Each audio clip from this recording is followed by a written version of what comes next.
In a French village infamous for its aggressive hornets since World War II, John Miller dismissed warnings about the massive nest in his attic for years. When he finally decided to call in an expert for its removal, the specialist approached with confidence. However, as he examined the structure more closely, his face suddenly lost all color. What he uncovered that day would change the course of history. The village of Samuro lies quietly in the French countryside, its stone houses and narrow streets largely unchanged from decades past.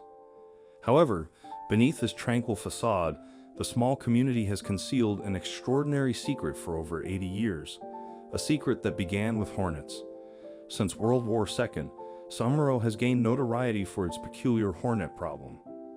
The tales are always the same. Stories of massive nests and unusually aggressive swarms that seem to target anyone who dares to intrude upon their territory. Generation after generation, residents have warned newcomers about these perilous insects, with each retelling growing more dramatic. The warnings were especially emphatic regarding attics and old barns, where the largest nests were rumored to be hidden. Some elderly villagers would cross themselves when recounting tales of neighbors who had been attacked after inadvertently disturbing a nest, their expressions turning grave as they described the horrific stings that had sent victims to the hospital. When John Miller purchased his historic home near the Belgian border in 2013, he heard all these stories. The previous owner had been particularly insistent about never entering certain parts of the attic, pointing toward a shadowy corner where a massive hornet's nest had supposedly existed for decades. John, being a practical man from the city, had simply nodded politely while mentally dismissing these warnings as rural superstition. For 9 years, John lived peacefully in his 1920s home, renovating the ground floor and second story, but never venturing into that particular section of the attic. While he wasn't entirely convinced about the hornets, there was something about the way his elderly neighbor Maurice would shake his head and mutter warnings whenever John mentioned cleaning the attic that gave him pause. The truth might have remained hidden forever if not for a routine home inspection in the spring of 2022.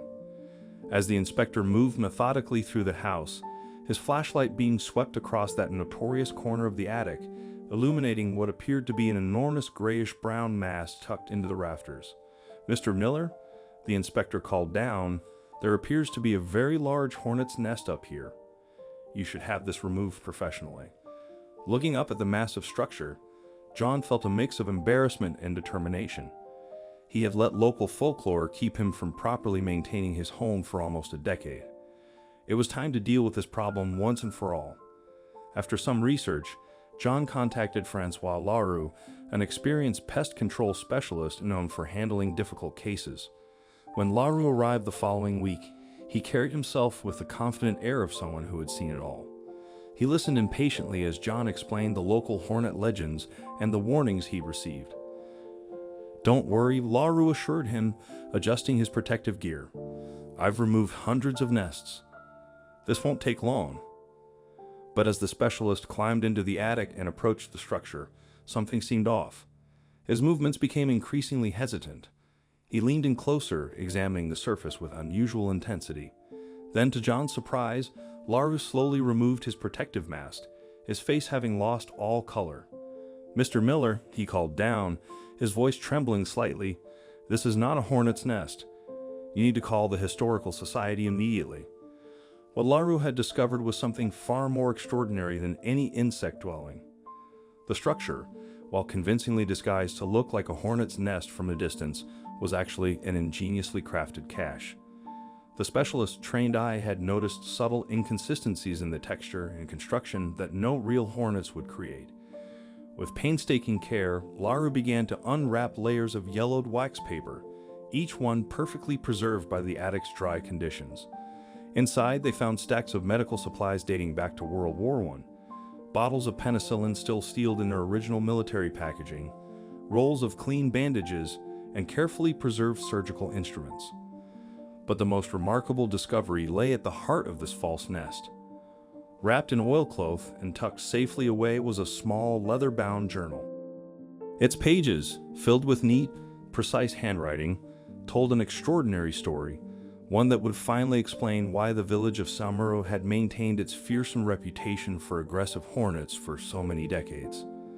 The journal belonged to Dr. Pierre Dubois, who had served as the village physician during the German occupation.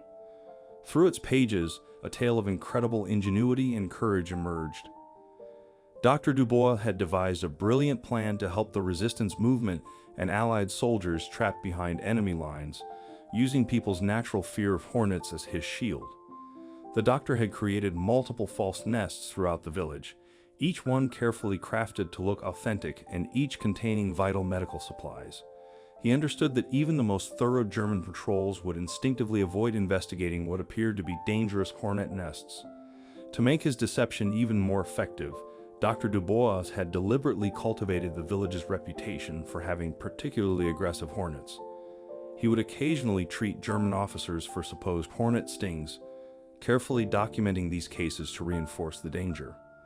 The soldiers soon learned to give any nests they spotted a wide berth, never suspecting they were actually avoiding carefully disguised aid stations. The journal detailed how resistance members could identify the supply caches, subtle marks carved into nearby woodwork that would look like natural wear to the untrained eye but served as vital markers for those who knew what to look for.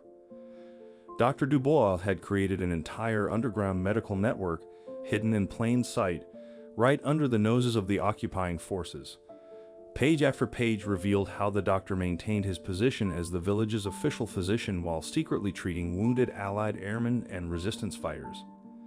He recorded the locations of all his supply caches, the methods he used to replenish them, and the countless lives saved through this ingenious system.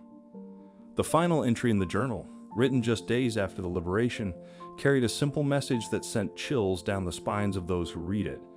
The Hornets have protected us well. They never need to do so again. The discovery in John's attic was just the beginning.